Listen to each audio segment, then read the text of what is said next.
दोस्तों, अगर मैं आपसे पूछूं दुनिया का पहला ड्रैगन किसने बनाया था, क्या ड्रैगन्स हमेशा से इस दुनिया में मौजूद थे या फिर किसी ने उन्हें क्रिएट किया?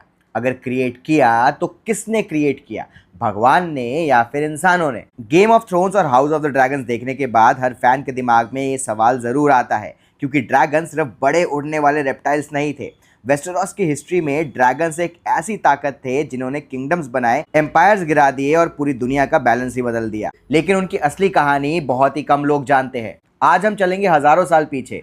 ना उस समय आयरन थ्रोन था और ना ही टारगेरियंस और ना ही सेवन किंगडम्स। ये है ड्रैगन्स की असली ओरिजिन स्टोरी। तो जल्दी से वेस्टेरोस की दुनिया को सब्सक्राइब कर लीजिए, क्योंकि यहाँ पे वेस्टेरोस की हर एक छुपी हुई कहानी आप तक मैं लेके आता हूँ। सबसे पहले एक बात हम लोग क्लियर कर लेते हैं, जॉर्ज आर मार्टिन ने ये कभी नहीं बताया कि ड्रैगन्स का ओरिजिन कहाँ से है या फिर कैसे बनाया गया।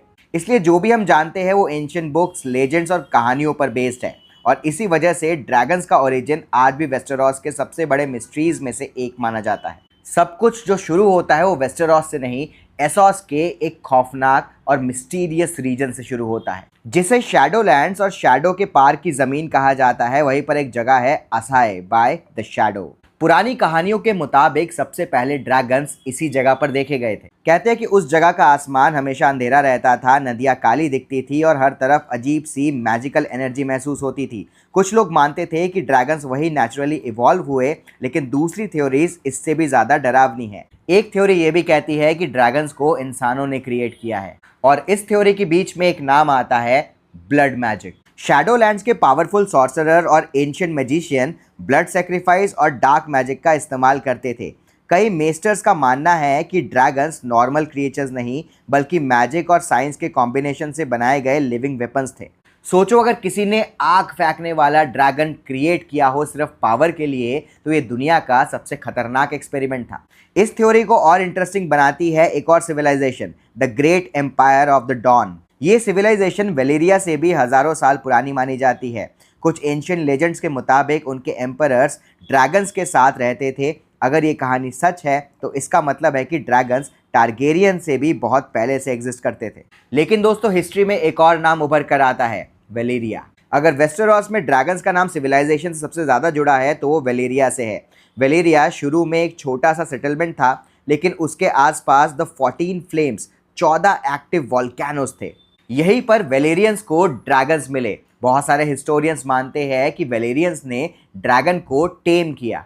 कुछ कहते हैं कि उन्होंने उनकी ब्रीडिंग शुरू की, और कुछ लेजेंड्स तो ये भी कहते हैं कि ब्लड मैजिक के थ्रू वेलेरियंस ने अपने खून को ड्रैगन्स के खून के साथ जोड़ दिया। इसी वजह से ड्रैगन लॉर्ड्स पैदा हुए। ड्रैगन लॉर्ड्स कोई आम लोग नहीं थे, सिर्फ कुछ स्पेशल वेलेरियन फैमिलीज ही ड्रैगन को कंट्रोल कर सकती थी, और उसमें से एक फैमिली थी टारगेरियंस। लेकिन इसके बाद एक और सवाल पैदा होता है, टारगेरियंस और ड्रैगन्स के बीच ये रिश्ता इतना गहरा क्यों है? इसका एग्जैक्ट जवाब तो किसी के पास नहीं है। बहुत लोग ये मानते हैं कि ये सालों की ट्रेनिंग की वजह से दोनों के बीच में बॉन्डिंग बनी, लेकिन बहुत से स्कॉलर्स मानते हैं कि वेलेरियंस ने ब्लड मैजिक के जरिए अपने डीएनए को ही ड्रैगन से कनेक्ट कर दिया।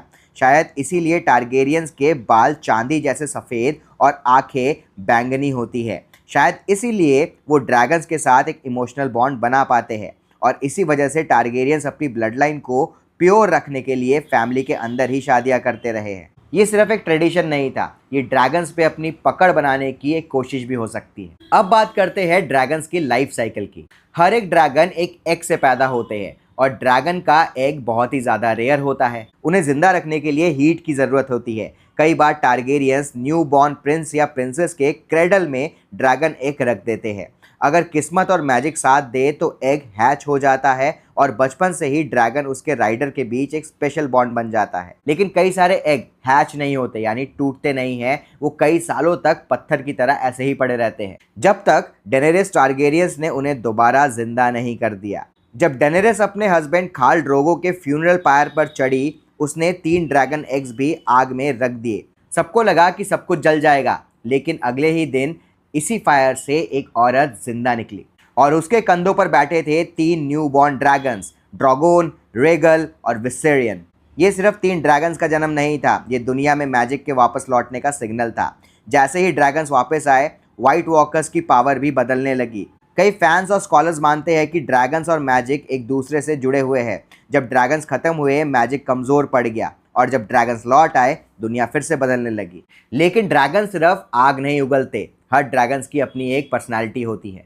कोई ज़्यादा एग्रेसिव होता है, कोई लॉयल होता है, कोई सिर्फ एक ही राइडर को एक्सेप्ट करता है, और अगर ड्रैगन किसी को रिजेक्ट कर दे तो उसका अंजाम अक्सर मौत होता है। इसीलिए ड्रैगन को राइड करना कभी कभी गारंटी नहीं था। अब आता है सबसे बड़ा मिस्ट्री, क्या ड्रैगन अभी भी कहीं पे जिंदा हो सकते हैं? बुक्स में कई जगह हिंट्स मिलते हैं कि शैडो लैंड्स के आसपास अब भी अजीब क्रिएचर्स देखे जाते हैं।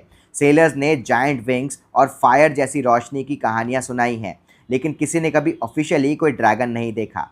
जॉर्ज आर मार्टिन ने भी इसका सीधा जवाब नहीं दिया, और शायद इसी मिस्ट्री की वजह से ड्रैगन्स आज भी फैंटेसी की दुनिया के सबसे फैसिनेटिंग क्रिएचर्स बने हुए हैं। तो आखिर सच क्या है? क्या ड्रैगन नेचर का एक्सपेरिमेंट था या फिर ब्लड मैजिक? क्या वेलेरियंस ने उन्हें सिर्फ टेम किया या फिर उन्हें बनाया भी? इसका जवाब तो सिर्फ जॉर्ज आर मार्टिन ही जानते हैं। हम और आप तो सिर्फ गेस कर सकते हैं। लेकिन एक बात तो पक्की है, अगर ड्रैगन्स कभी एग्जिस्ट नहीं करते तो ना वेलेरियन का एम्पायर बनता, ना एगॉन वेस्टेरोस को जीत पाता, और ना आयरन थ्रोन बनता, और ना ही गेम ऑफ थ्रोन्स की कहानी वैसे लिखी जाती जैसे हम आज जानते हैं। अगर आप वेस्टेरोस की हिडन हिस्ट्री, वेलेरिया का सीक्रेट, व्हाइट वॉकर्स की ओरिजिन और गेम ऑफ थ्रोन्स की अनएक्सप्लेन मिस्ट्रीज को डिटेल में जानना चाहते हो तो हमारे चैनल को सब्सक्राइब करना मत भूलना, क्योंकि अगले एपिसोड में हम ड्रैगन्स को लेके एक बहुत ही इंटरेस्टिंग वीडियो बनाने वाले हैं जो आपको ज़रूर पसंद आएगी। तो जल्दी से वेस्टेरोस की दुनिया को सब्सक्राइब कर लो।